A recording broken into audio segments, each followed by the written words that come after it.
So we have the 6-3 matchup in the Western Conference playoffs. It's going to be the Oklahoma City Thunder and the Houston Rockets.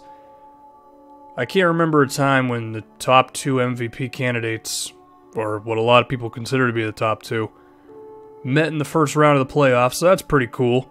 But I think the Rockets would be the favorites in this series, so I guess we could just talk about it from OKC's perspective. Can they upset Houston in round one? Can Westbrook and the gang go through James Harden and his army of three-point shooters? Let's talk about this. I mean, I guess we could just start with the star players, because that's what I always seem to do.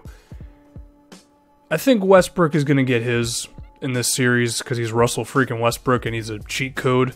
He's had to carry OKC's offense all season through pick and rolls, fast breaks, and isolations mainly, and I expect him to do the same thing in this series. I assume Patrick Beverley would be defending him the majority of the time. Beverley is one of the better defensive guards in the NBA.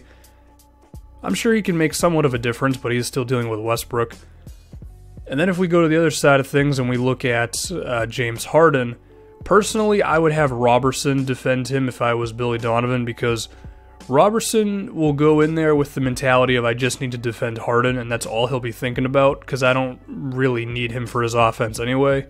If I have Oladipo on him, then I mean that'll get Oladipo tired, and I need his scoring, especially when Westbrook is not in the game, because Oladipo is the one who leads the offense then. So I would have Robertson on Harden, and I'd consider having Westbrook defend Trevor Ariza, because he's like the one guy who's not going to do too much offensively. Maybe you put him on Beverly, but I definitely wouldn't have the star players defending each other, no matter which head coach I was in this series. But now let's talk about how OKC could potentially defend this Houston Rockets ridiculous offense, which is basically James Harden pick and rolls, three-point shooters everywhere, or James Harden outlet passes off of rebounds, or, I mean, you get it. We know what the Houston Rockets game plan is going to be. Well, first and foremost, OKC's new starting lineup since trading for Taj Gibson has been pretty damn good. They're plus 13 when it's Oladipo, Robertson, Taj Gibson, and Steven Adams. 4 very good defensive players around Russell Westbrook. And, I mean, that's the type of defense you're going to need if you really want to defend Houston. And in the last 15 games, OKC's defensive rating is 8th in the league.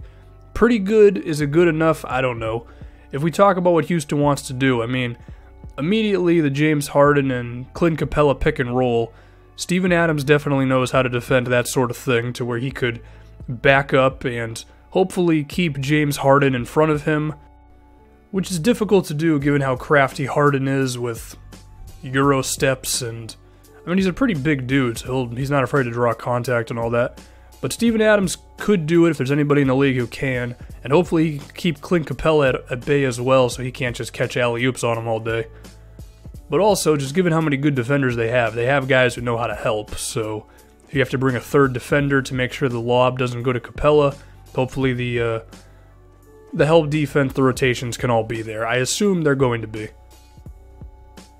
Now, if they choose to switch that pick and roll, it turns into Steven Adams defending Harden one-on-one, which maybe he can do that. I don't know. I wouldn't go to it consistently, but every now and then maybe it can be okay. And then it would probably lead to Robertson on Clint Capella, which could lead to some offensive rebounds, but Capella's not a post-up center, so I think you could actually get away with that at times. Interestingly, if I was Houston, I would actually put Russell Westbrook in a lot of plays. Like, whoever he's defending, I would try to run that guy off ball because, one, Westbrook is liable to make mistakes when he has to play help defense and rotate and all that. But two, just get him tired because he is human. He can get tired as well, and hopefully it can hurt what he does offensively. But who knows what they'll do. And, I mean, OKC, I think they have the personnel to defend that pick and roll, but we'll just have to see when it's actually in action. But also, I want to talk about the power forward matchup because I think this one's interesting. The starting power forwards are Taj Gibson and Ryan Anderson, two drastically different players. Ryan Anderson, three-point shooter, spaces the floor for the Harden pick and roll, pick and pops with James Harden or Beverly or Eric Gordon or Lou Williams now.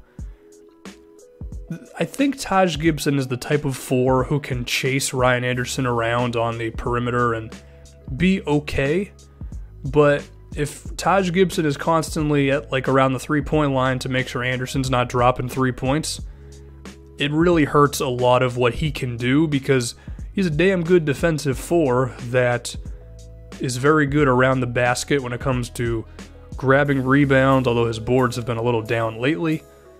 But just being like a rim protector and all that, he's very good, and him and Steven Adams could be tough to go against, but if he's at the 3-point line because of Anderson, kind of hurts you a little bit. But then on the flip side of things, if you're putting Taj Gibson in pick and rolls with Russell Westbrook and you're forcing Ryan Anderson to defend that, I don't think Anderson has much of a chance. On top of, OKC is a very good offensive rebounding team. In fact, they're number 1 in the NBA in the last 15 games in offensive rebounding percentage. I'm going to assume Steven Adams and Taj Gibson have a lot to do with that. I don't know if Ryan Anderson's going to have a chance against Taj Gibson trying to grab offensive rebounds. So I think there's definitely an interesting matchup there at the 4. I don't know what's going to end up really having the advantage. Anderson's shooting or Taj Gibson's physicality is going to be fun to watch. But now we can talk about how OKC can attack the Rockets' defense. If I was Mike D'Antoni, I would have Harden defending Robertson for the same reasons that I'd have Westbrook defending Ariza. I mean, you could have Robertson in some sort of off-ball motion to get James Harden moving defensively, because 1, he's not a good defensive player, and 2, similar to Russ, I would like to get him tired. I don't want him just chilling on defense. But Robertson's not really a gifted offensive player, so it's kind of limited what you could actually run with him to get Harden moving on that side of the floor. But besides that, I mean, OKC's entire offense is Westbrook pick and rolls, Westbrook beating his guy one-on-one, Westbrook in the open floor creating, or Oladipo doing it but not doing it as good. That's really like all their offense is. Occasionally they have Oladipo move off ball when Westbrook is not in the game, but they don't have a very complex offense, which is okay because they have a super talented point guard. So it's just going to be a question of like, can Houston's big guys defend the screens? Can they switch if need be? Can they actually survive if they switch? I think Capella can hang around pretty well, and I think Harrell and Nene could be alright. Question's Ryan Anderson, like I already mentioned. So there's just some starting lineup stuff for you. Now if we can go on to the second unit. Houston's depth has been great all season. Before they even traded for Lou Williams, just having Eric Gordon be able to play off of James Harden, but then lead the offense when Harden's not in the game. On top of like Sam Decker's been pretty good, although a little inconsistent. Harrell's been good, Nene's been good. You traded for Lou Williams, like I mentioned. They just have a lot of guys to go to. Although it should be mentioned, Lou Williams has sucked in the playoffs every single time he's been in there pretty much. I think part of that is because of his flailing for fouls just doesn't work as much in the postseason. I mean, hopefully he's good. That's pretty much all I can say on that one. He's a guy who can create his own shot, and he fits in well with Houston's system, so who knows, but regardless, the Rockets have a good bench.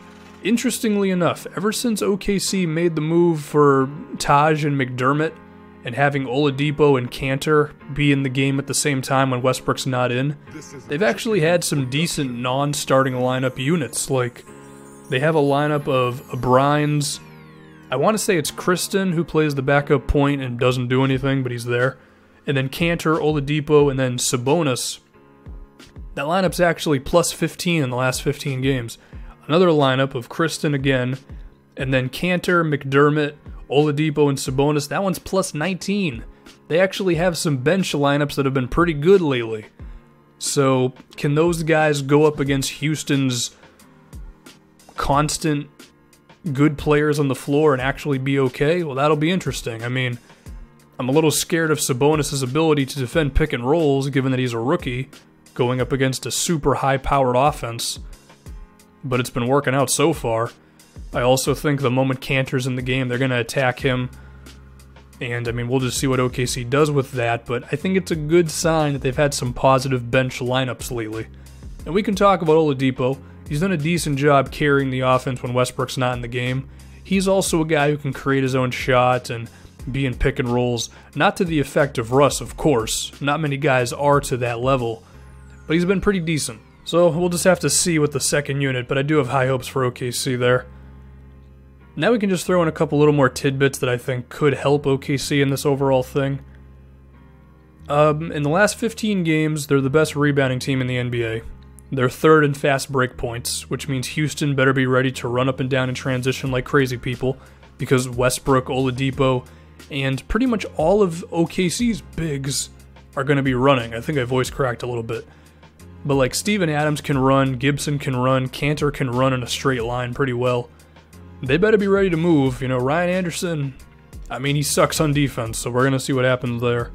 OKC is also 7th in free throw attempts, so expect them to be at the line quite a bit. I think these are just a couple of things that can keep them in the game. You know, if they're grabbing a lot of boards, getting out on the break, and getting to the line, that's how you can stay in with a team that's more talented than you. Now, I will say, OKC is 22nd in turnovers in the last 15 games, which, okay, that's not good. They're also 27th in fouls, and given how many threes the Rockets make, you really don't want to send them to the free throw line a lot, but they have been fouling quite a bit. Those are some things that could definitely hurt you.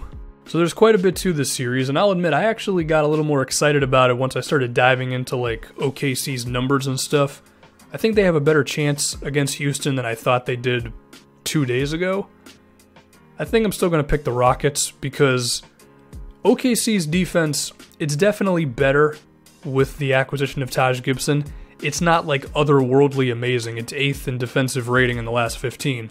Definitely very good, but is it good enough given that they're a mid-tier offensive team? I fear that what's going to happen is they're going to play some solid defense throughout the series, no doubt, especially in OKC, but I think at a certain point, Houston's endless supply of three-point shooters and creators, mainly with Harden, Beverly, Gordon, and hopefully Lou Williams, I think it's just going to be too much for OKC's defense to deal with, and I don't think the Thunder are going to have enough offensive firepower outside of Westbrook to really match what Houston's able to do. And I think that's going to be the deciding factor. I think Westbrook's going to be great, Harden's going to be great, but I think OKC just doesn't have enough. I will mention, Westbrook has been ridiculous in the clutch this season. I mean, if he wants to go otherworldly and hit like 9 3-pointers in the fourth quarter, which he's done a couple of times this season, not literally 9, but you get it. He hit 2 stupid threes against the Celtics. He hit a crazy 3 against the Magic like a week ago. So yeah, I'm picking the Rockets. I think it'll be a fun series, even though I don't really doubt the winner that much.